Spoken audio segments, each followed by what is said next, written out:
কদরের রাতটা হচ্ছে এমন রাত যেটা খায়রুম মিন আলফি শাহর, 1000 মাসের চেয়েও সেরা। 1000 মাস লাগাতার ইবাদত করলে যে সওয়াব, কদরের রাতে ইবাদত করলে এর সমান সওয়াব হবে নাকি? সমান হবে না। আল্লাহ তাআলা বলেছেন খায়রুম মিন আলফি শাহর, না এর চেয়েও শ্রেষ্ঠ, এর চাইতেও বেশি।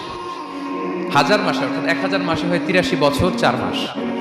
তো কদরের রাতে যদি আমরা ইবাদত করি তাহলে 83 বছর 4 মাস ইবাদত করলে যে সওয়াব, সে সওয়াব আল্লাহ তাআলা আমাদের আমলনামায় নসিব করবেন। তো আমরা যেন এই কদরের রহমত বরকত থেকে যেন আমরা বঞ্চিত না হই। তো রাসূল সাল্লাল্লাহু আলাইহি ওয়াসাল্লামকে সান্ত্বনা দেওয়ার জন্য, যে হে নবী আপনি চিন্তিত হবেন না, বনি ইসরাইলের অনেক লোক 1000 বছর হায়াত পেয়েছে, শত শত বছর ইবাদত করেছে, জিহাদ করেছে, তারা হায়াত পেয়েছে বেশি কিন্তু তারা কদর পায়নি। আর আপনার উম্মতকে আমি হায়াত দিয়েছি কম কিন্তু তাদেরকে কদর দিয়েছি। সুবহানাল্লাহ বিহামদি, লাইলাতুল কদর দিয়েছি, যে কদরের রাত 1000 মাসের চেয়েও সেরা।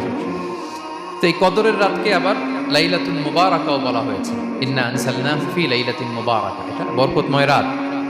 ফিহা ইউফরাকু কুল্লু আমরিন হাকিম, সব বিজ্ঞচিত প্রাজ্ঞচিত বিষয়ের ফয়সালা হয়। এটা বেসিক্যালি একটা বাজেট রাত বলা যায়। এ রাতে আগামী 1 বছরে আমাদের কি ঘটবে না ঘটবে আল্লাহ তাআলা এটার বাজেট করেন, এটাকে রিভাইজ করেন। সো এই রাতটা অনেক গুরুত্বপূর্ণ। তো এই কদরের রাত এটা কবে,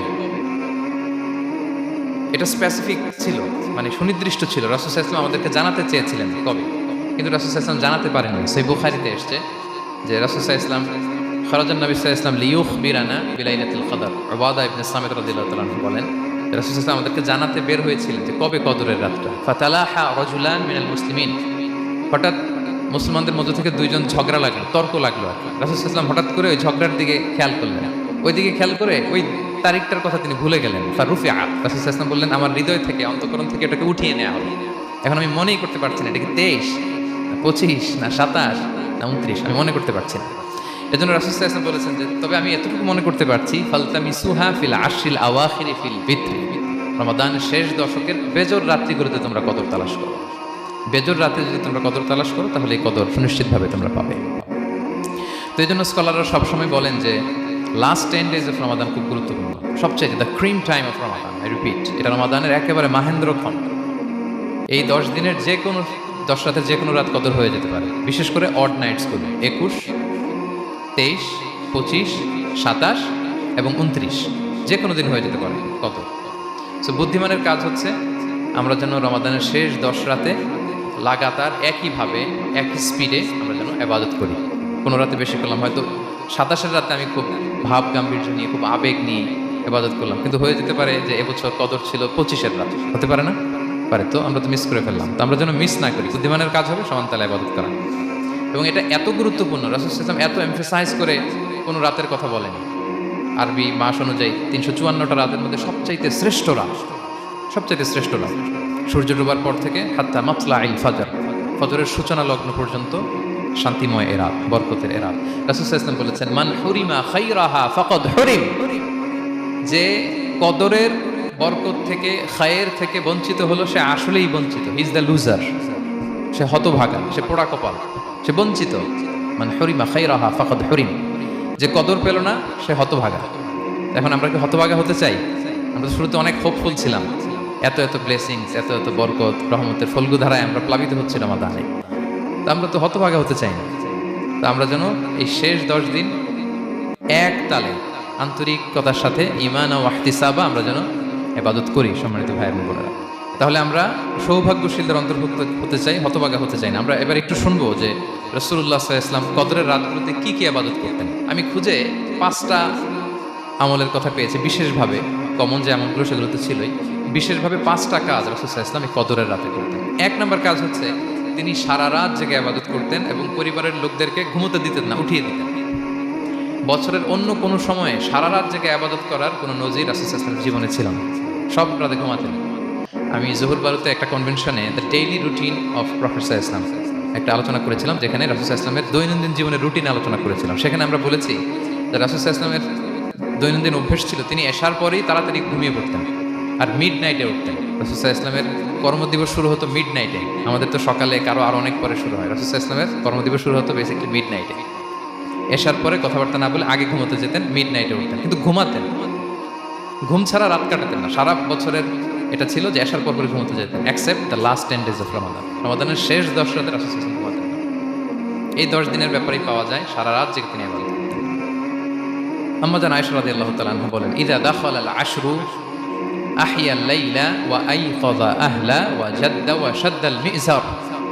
রমাদানের শেষ দশক যখন আসতো, রাসূল সাল্লাল্লাহু আলাইহি ওয়াসাল্লাম সারা রাত জেগে ইবাদত করতেন। পরিবারের সদস্যদেরকে জাগিয়ে তুলতেন, স্ত্রীদের ঘুমাতে দিতেন না, জাগিয়ে তুলতেন। ফাতেমা রাদিয়াল্লাহু তাআলা আনহার ঘর পাশেই ছিল, তাদেরকে যে জাগাতেন এবং নিজে সারা রাত ইবাদত করতেনই। জাদ্দা ওয়া শাদ্দা আল মিযজার, খুবই বলিষ্ঠভাবে, খুব মজবুতভাবে কোমরে গামছা বেঁধে নামার একটা এক্সপ্রেশন এখানে দেওয়া হয়েছে। মিযজার, ইজহার মানে হচ্ছে বাংলা করলে হয় লুঙ্গি। লুঙ্গি আমরা যখন খুব শক্ত কোনো কাজ করতে যাই তখন তারা কি করে, খুব টাইট করে লুঙ্গিটা বাঁধে। তার মানে বোঝানো হচ্ছে রাসূল সাল্লাল্লাহু আলাইহি ওয়াসাল্লাম কোমরে ভালো করে লুঙ্গি বেঁধে বা গামছা বেঁধে আটকাট বেঁধে নামতেন শেষ 10 দিনের জন্য। এই সময় তিনি মানে কাউকে কেমন যেন চিনতেন না, সবসময় ইবাদতে মগ্ন থাকতেন। এটা আমরা করতে পারি যে শেষ 10 দিনে, আর যেহেতু 3 দিন বাকি, আমরা একটা স্পেশাল প্ল্যান করতে পারি যে আমরা আমাদের সর্বোচ্চটুকু উজাড় করে দিয়ে লাস্ট 10 ডেজ অফ রমাদানের এই বরকত আমরা হাসিল করবো, এটা যেন আমাদের মিস না হয়। তাহলে এটা আমরা একটা পেলাম। 2 নাম্বার হচ্ছে ইতিকাফ করা। রাসূলুল্লাহ সাল্লাল্লাহু আলাইহি ওয়াসাল্লাম রমাদানের শেষ 10 দিন ইতিকাফ করতেন। আমাদের আয়েশা রাদিয়াল্লাহু তাআলা আনহা বলেন, কানা ইয়াতাকিফুল আশরাল আওয়াখির মিন রমাদান। রমাদানের শেষ দশকে তিনি ইতিকাফ করতেন হাত্তা তাওয়াফাহুল্লাহ, ওনার ইন্তেকালের আগ পর্যন্ত এই অভ্যাসটাই তিনি জারি রেখেছেন। সুম্মা আতাকাফা আজওয়াজুহু মিন বা'দি, তারপরে ওনার স্ত্রীরা ইতিকাফ করেছেন। আরেক বর্ণনা এসেছে ইয়াতাকিফু কুল্লা রমাদানা 10 আইয়াম, প্রতি রমাদানে তিনি 10 দিন ইতিকাফ করেছেন। কিন্তু যেই বছর তিনি ইন্তেকাল করবেন সে বছর তিনি 20 দিন ইতিকাফ করেছেন। প্রতি রমাদানে 10 দিন, আর যে বছর ইন্তেকাল করবেন সে বছর কয় দিন? 20 দিন তিনি ইতিকাফ করেছেন মসজিদে নববীতে। তাহলে আমরা এই রমাদানের শেষ দশকে এটা করতে পারি। 2 নম্বর পয়েন্ট হচ্ছে ইতিকাফ করা।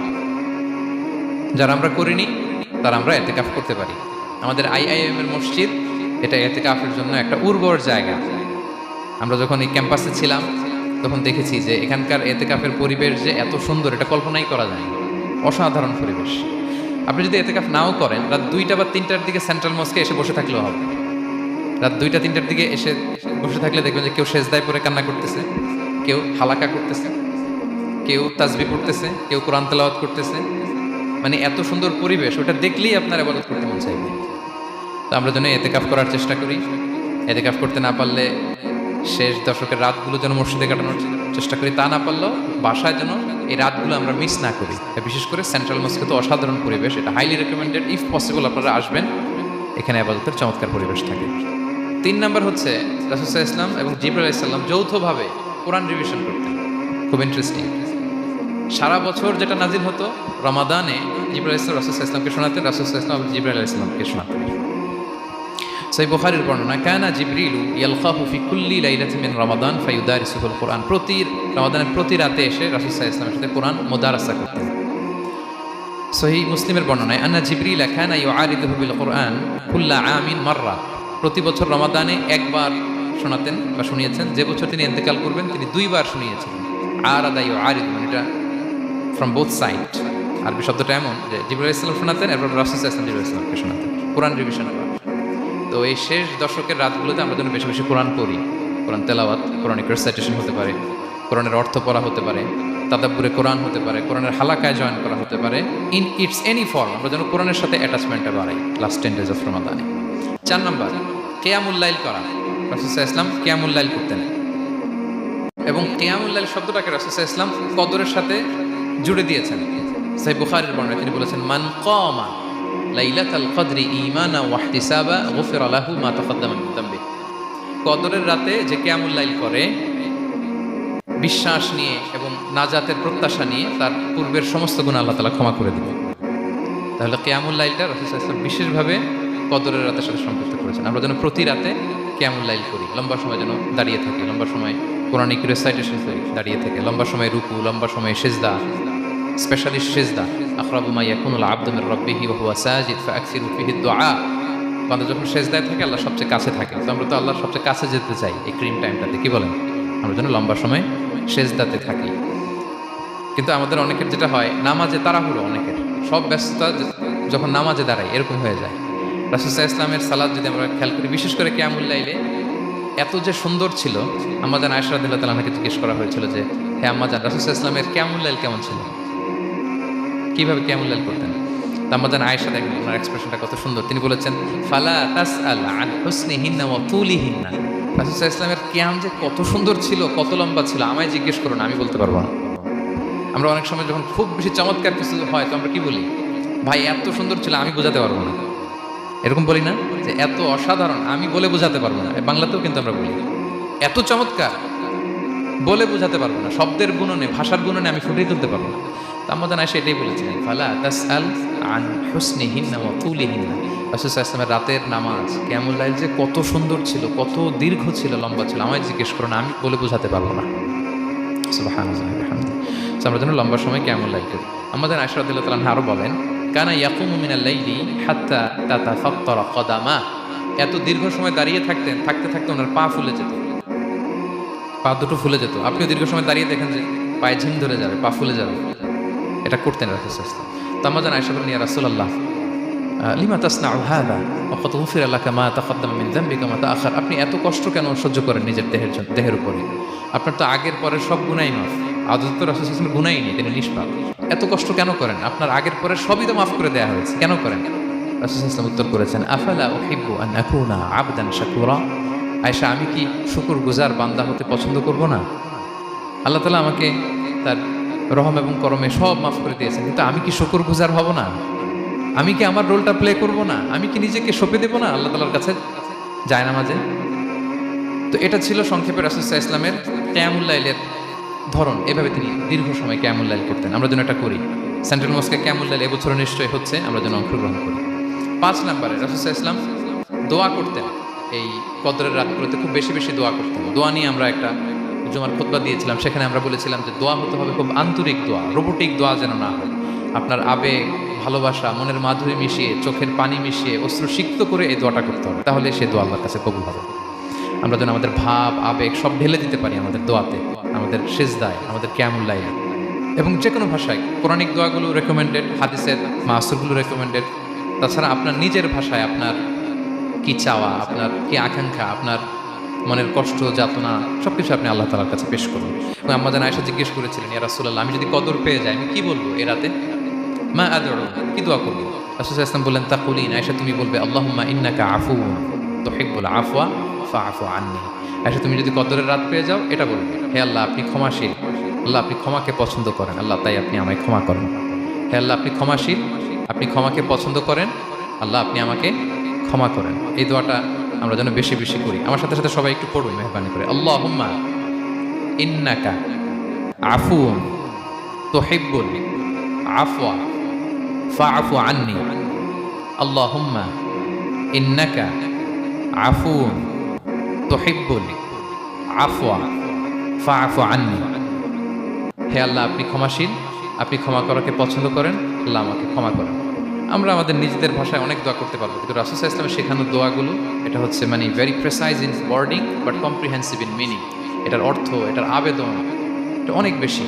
আমি অনেক 10টা-20টা বাক্য বলে এত সুন্দর কথা মিলাতে পারবো না। রাসূল সাল্লাল্লাহু আলাইহি ওয়াসাল্লাম যেটা শিখিয়ে দিয়েছেন, আগে আল্লাহর প্রশংসা করলাম, আল্লাহ আপনি ক্ষমাশীল, আবার প্রশংসা, আল্লাহ আপনি তো ক্ষমা করাকে পছন্দ করেন। যেটা আপনি পছন্দ করেন না ওইটা তো চাচ্ছেন না, যেটা আপনার পছন্দ, যেটা আপনি করতে ভালোবাসেন, গাফিরিয যামবি ওয়া কাবিলিত তাওব, আপনি ক্ষমা করাকে পছন্দ করেন, তওবা কবুলকে আপনি পছন্দ করেন, তো সেটাই তো চাচ্ছি আপনার কাছে, আপনি আমার তওবা কবুল করুন, আল্লাহ আপনি আমাকে ক্ষমা করুন। সো এই দোয়াটা প্রত্যেক রাতে যেন আমরা বেশি বেশি করি সম্মানিত সুধী। এবং এই যে রিমাইন্ডারগুলো শুনলাম, এটা রমাদানের পরেও যেন আমরা অব্যাহত রাখি। আমরা নাম দিয়েছি যে gear up for a great Ramadan. আমাদের এবাদতের যে ধারাবাহিকতা, এই গতিটাকে আরেকটু গিয়ার আপ করা, আরেকটু পুশ করা নিজেকে, আরেকটু এক্সট্রা ড্রাইভ দেওয়া এই শেষ মুহূর্তে। মাত্র 13টি দিন আমাদের হাতে আছে, আমরা যেন আরেকটু এফোর্ট দেই, আমরা যেন আরেকটু ড্রাইভ দেই, যাতে করে আমরা আল্লাহ তাআলার আরও নিকটবর্তী হতে পারি। এবং এই রমাদানে আমরা যা শিখলাম, যেটা করলাম, এটার ইম্প্যাক্ট যেন রমাদানের পরেও আমাদের মধ্যে থাকে। আমাদের অনেকের এটা হয় যে রমাদানে আবেগে অনেক আলোচনা শুনে, ক্ষমার মাস এটা জেনে এত আবাদত, রমাদান নাই আবাদতও নাই, এরকম হয়ে যায়। এটা যেন না হয়, বরং এটার একটা পরশ যেন আমাদের হোল দ্য ইয়ার লং থাকে। আরব শায়েখরা বলেন যে কুন রব্বানি লা তাকুন রমাদানি। রব্বানি হও, রমাদানি হয় না। মানে রমাদান আসছে, তুমি রমাদান কেন্দ্রিক এবাদত নিয়ে অনেক উচ্ছ্বাস, কিন্তু রমাদান শেষ, এবাদত শেষ, এমনটা যেন না। রমাদানের পরেও সে মেহেরবান আল্লাহ তাআলা কিন্তু আমাদের জন্য আছেন। তিনি প্রতি রাতে শেষ রাতে নেমে আসেন, এসে ডাকতে থাকেন, কার ক্ষমা লাগবে ক্ষমা চাও, ক্ষমা করবো। কে বিপদে পড়েছ বলো, আমি উদ্ধার করবো। তো তিনি আরশের উপর থেকে প্রথম আসমানে নেমে আসলেন দেওয়ার জন্য। আমি ঘুম থেকে জাগতে পারলাম না নেওয়ার জন্য। এটা হইলো প্রাইম মিনিস্টার আনোয়ার ইব্রাহিম আমাকে একটা অ্যাওয়ার্ড দিলেন, লেটস এ হোটেল ইন্টারকন্টিনেন্টাল, উনি এসে বসে আছে, বাট আমি যেতে পারিনি। এটা হয় না। আল্লাহ তাআলা প্রতি রাতে শেষ রাতে এসে বলেন কার কি লাগবে দাও, তিনি নেমে আসেন বা বিশেষ মনোনিবেশ করেন প্রথম আসমানে এসে। কিন্তু আমরা যে নিব সেই সময়টুকুন আমাদের হয় না। আমরা এতটা গাফেল যেন না হই, আমরা যেন একটু পুশ করি। বড় কিছু পেতে হলে নিজেকে পুশ করতে হয়, এক্সট্রা একটা ড্রাইভ দিতে হয়। সম্মানিত শুধু এই 17টা দিন কী করলাম একটু রিভাইজ করি, যোগ বিয়োগ করি নিজের সাথে নিজে, যেই প্ল্যানটা নিয়ে রমাদান শুরু করলাম ওইরকম কিয়ামুল লাইল করতে পারলাম কিনা, ওইরকম চ্যারিটি করতে পারলাম কিনা, রেসাইটেশন করতে পারলাম কিনা, একটু যেন নিজের সাথে নিজে বোঝাপড়া করি, একটু যেন রিভাইজ করি এবং নিজেকে যেন একটু পুশ করি। সম্মানিত শুধু এই ছিল সংক্ষিপ্ত আলোচনা। আমি 30 সেকেন্ডসে পুরো আলোচনাটা আবার একটু যারা পরে এসেছেন একটু রিভাইজ করে নেই। আমি শুরুতে এভাবে শুরু করেছিলাম যে রমাদান এটা হচ্ছে it's a month of hope, এটা আশা জাগা নিয়ে একটা মাস। এই মাসের যে রহমত বরকতের যত যত হাদিস কোরআনের আয়াতগুলো আমরা বলেছি, এগুলো শুনলে আমাদের মধ্যে একটা আশা জাগে, আশাবাদী হয়ে ওঠে যে আমার এই মাস আমার মুক্তির মাস, আমি মুক্তি পাবো। কিন্তু at the same time it's a month of warning, এটা আবার সতর্কতারও মাস। রাসূলুল্লাহ সাল্লাল্লাহু আলাইহি ওয়াসাল্লাম বলেছেন রোজা রেখে যে মিথ্যা ছাড়লো না, পাপ ছাড়লো না, তার ধ্বংস। আবার 3বার তিনি আমিন বলেছেন। বেসিক্যালি এটা একটা বদদোয়া যে মান আদরাকা রমাদান ওয়ালাম ইগফার লাহ, যে রমাদান পেয়েও নিজের গুনাহ ক্ষমা করতে পারলো না, তার ধ্বংস। সো আমরা আশাবাদী হব। আল ইমান বাইনাল খাউফি ওয়ার রাজা, বিশ্বাস হচ্ছে আমার মধ্যে ভীতিও কাজ করবে, আবার আমার মধ্যে একটা হোপ থাকবে, এটাই ইমান। সো আমরা যেন এই ওয়ার্নিংগুলো আমাদের মাথায় রাখি যে আমরা যেন আল্লাহর নৈকট্যপ্রাপ্ত বান্দা হতে পারি, ক্ষমাপ্রাপ্তদের অন্তর্ভুক্ত যেন আমরা হতে পারি। এরপরে আমরা বলেছিলাম যে লাআল্লাকুম তাত্তাকুন অ্যাচিভ হচ্ছে কিনা আমাদের প্রত্যেক কাজে এটা খেয়াল করতে হবে। আমাদের সম্মানিত ইউসুফ স্যার খুব সুন্দর করে এটা বলেছেন যে আল্লাহর সচেতনতা, আল্লাহর ভয়, to build up the sense that Allah is watching me, এই সেন্সটা আমার সব কাজের মধ্যে থাকতে হবে। যদি লাআল্লাকুম তাত্তাকুন অ্যাচিভ হয়, সাকসেসফুল, একটা সাকসেসফুল প্রোডাক্টিভ রমাদান আমরা কাটাচ্ছি। আর যদি লাআল্লাকুম তাত্তাকুনের সমস্যা, তার মানে we have to revise hour schedule, যাতে করে আল্লাহর এই সচেতনতা আমরা বিল্ড আপ করতে পারি। এরপর আমরা বলেছি যে আমরা সংযমটা যাতে এনশিওর করি, রমাদানের যে সংযম, নিজের প্রবৃত্তির উপর আমরা বিজয় লাভ করি। সারা বছর প্রবৃত্তি জিতে রমাদানে আমরা জিতি। এরপর আমরা চ্যারিটির কথা বলেছি। রাসূল সাল্লাল্লাহু আলাইহি ওয়াসাল্লাম খুব জেনারাস হয়ে যেতেন রমাদানে, আমরা যেন আমাদের দানের হাতকে আরও প্রশস্ত করি। এবং রমাদানে আমাদের কমিউনাল স্পিরিট চলে আসে, আমাদের বেসিক্যালি একটা সেলফ ট্রান্সফরমেশন হয়। অনেক বদ অভ্যাস আমরা রমাদানে ত্যাগ করি, বাকি মাসেও যেন এটা আমরা কন্টিনিউ করি। আর সবশেষে আমরা লাস্ট 10 days অফ রমাদানের গুরুত্ব নিয়ে বলেছিলাম যে রাসূল সাল্লাল্লাহু আলাইহি ওয়াসাল্লাম খুব হতাশ হয়ে পড়েছেন যে অন্য নবীর উম্মতেরা অনেক হায়াত পেয়েছে, আমরা পেলাম 60-70, তো আমার গুনাহগার উম্মত কি করবে? আল্লাহ বলেন লাইলাতুল কদর খায়রুম মিন আলফি শাহর, নবী হে আপনার উম্মতের জন্য আমি কদরের রাত দিয়েছি, যে এক রাতে ইবাদত করলে 1000 মাসের চেয়েও বেশি সওয়াব তারা পেয়ে যাবে। সো এই কদরের রাত যেন আমরা মিস না করি।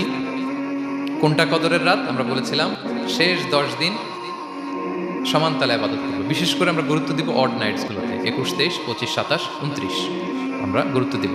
এবং রাসূল সাল্লাল্লাহু আলাইহি ওয়াসাল্লাম বলেছেন মান হুরিমা খাইরাহা ফাকাদ হুরিম, যে কদরের বরকত মিস করলো সে বঞ্চিত, সে হতভাগা, হি ইজ দ্য লুজার। আমরা যেন লুজার না হই, আমরা যেন গেইনার হই এই বরকতের মাসে। এবং সবশেষে আমি বলেছিলাম রাসূল সাল্লাল্লাহু আলাইহি ওয়াসাল্লাম স্পেশালি 5টা আমল করতেন, সারা রাত জাগতেন, ফ্যামিলি মেম্বারসদের জাগিয়ে তুলতেন, উৎসাহিত করতেন এবং কোমরে গামছা বেঁধে নামতেন। এরকম ইবাদতের স্পৃহা অন্য কখনো রাসূল সাল্লাল্লাহু আলাইহি ওয়াসাল্লামের মধ্যে দেখা যেত না, যেমনটা শেষ দশকে তিনি করতেন। ইতিকাফ করতেন তিনি। আর ইতিকাফ করলে কদর মিস হওয়ার সম্ভাবনা নেই। এটা 21-এ হোক, 25-এ হোক, 23-এ হোক, আমি তো মসজিদে, আমি তো কিয়ামুল লাইলে অংশগ্রহণ করতেছি, আমি তেলাওয়াত করতেছি, আমি প্রতিদিনই দোয়া করতেছি, মিস হওয়ার কোনো সম্ভাবনা নেই। আমরা যেন ইতিকাফের চেষ্টা করি, অথবা পার্ট টাইম ইতিকাফ যেন অন্তত করি 5 দিন 3 দিন, অথবা রাতের সময়গুলো মসজিদে যেন আমরা কাটাই।